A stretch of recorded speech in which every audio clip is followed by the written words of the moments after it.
En ce dimanche 3 avril 2022, 5e dimanche de Carême, nous venons d'entendre un extrait du livre du prophète Isaïe. Voici donc que nous retrouvons le prophète Isaïe, un des plus importants de l'Ancien Testament. Nous avons eu l'habitude de l'entendre surtout dans la période de l'Avent, mais il n'est pas incongru de l'écouter durant le Carême. La fête de Noël, en effet, prend son vrai sens dans le mystère pascal, dans la mort et la résurrection de Jésus. Ces quelques versets, tirés de la deuxième partie du livre, dite parfois « livre de la consolation d'Israël », invitent à l'espérance. C'est l'annonce d'un monde nouveau. Cette annonce se fait en posant un regard sur l'histoire, car un peuple sans passé est un peuple sans avenir. Le rappel de l'action divine, manifestée autrefois, permet de considérer celle qui va se réaliser demain. L'action divine qui marque l'histoire d'Israël est, bien sûr, la sortie d'Égypte. Ne l'oublions pas, c'est véritablement le plus grand souvenir du peuple hébreu, le passage de l'esclavage à la liberté, qui est fêtée chaque année au printemps dans la célébration de la Pâque. Le prophète rappelle que Dieu fit un chemin dans la mer, permettant aux Hébreux de sortir de l'impasse dans laquelle ils étaient, poursuivis par les armées du Pharaon, lesquelles vont s'y noyer. Il faut nous rappeler que la mer est, dans le monde biblique, la représentation des forces du mal, les Hébreux n'ayant jamais eu le pied marin. Et de plus, l'anéantissement des ennemis, consumés comme une mèche, n'est pas venu de la capacité guerrière des troupes derrière Moïse, mais bien de la seule force de Dieu. Mais le prophète, après avoir rappelé les hauts faits de Dieu, appelle les membres du peuple élu à regarder en avant. Ne faites plus mémoire des événements du passé.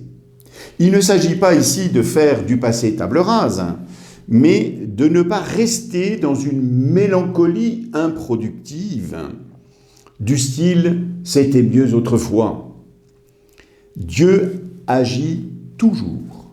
Et si hier il a ouvert un chemin à travers la mer, aujourd'hui, il ouvre pour le peuple un chemin dans le désert.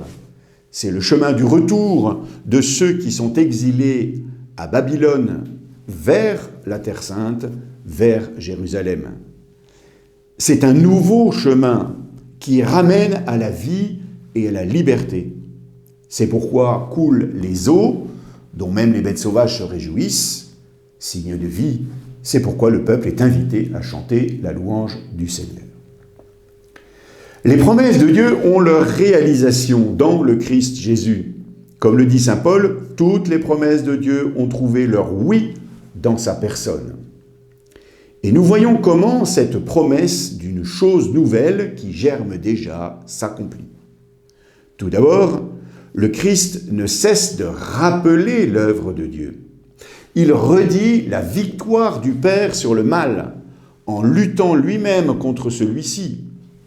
C'est le sens des miracles qu'il réalise, et notamment de toutes les guérisons qu'il opère.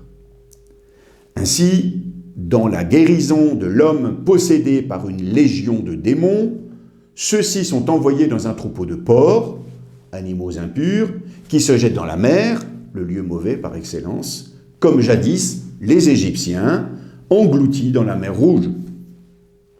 Mais Jésus montre aussi qu'il est la source d'eau vive dans le désert. C'est ce qu'il fait découvrir à la Samaritaine en lui disant « Celui qui boira de l'eau que moi je lui donnerai n'aura plus jamais soif ». Ou encore, à l'issue de la fête des tentes, « Si quelqu'un a soif, qu'il vienne à boire, et qu'il boive celui qui croit en moi ». Dans le livre de l'Apocalypse, saint Jean entend celui qui siège sur le trône déclarer « Voici que je fais toutes choses nouvelles ». Celui qui siège sur le trône, c'est bien sûr le Christ qui inaugure les temps nouveaux parce qu'il inaugure l'alliance nouvelle, celle qu'il a scellée dans son sang sur la croix, celle qui se réalise dans sa résurrection. C'est d'ailleurs pourquoi nous avons l'habitude de compter les années à partir de la naissance de Jésus. Nous y sommes tellement habitués que nous l'oublions.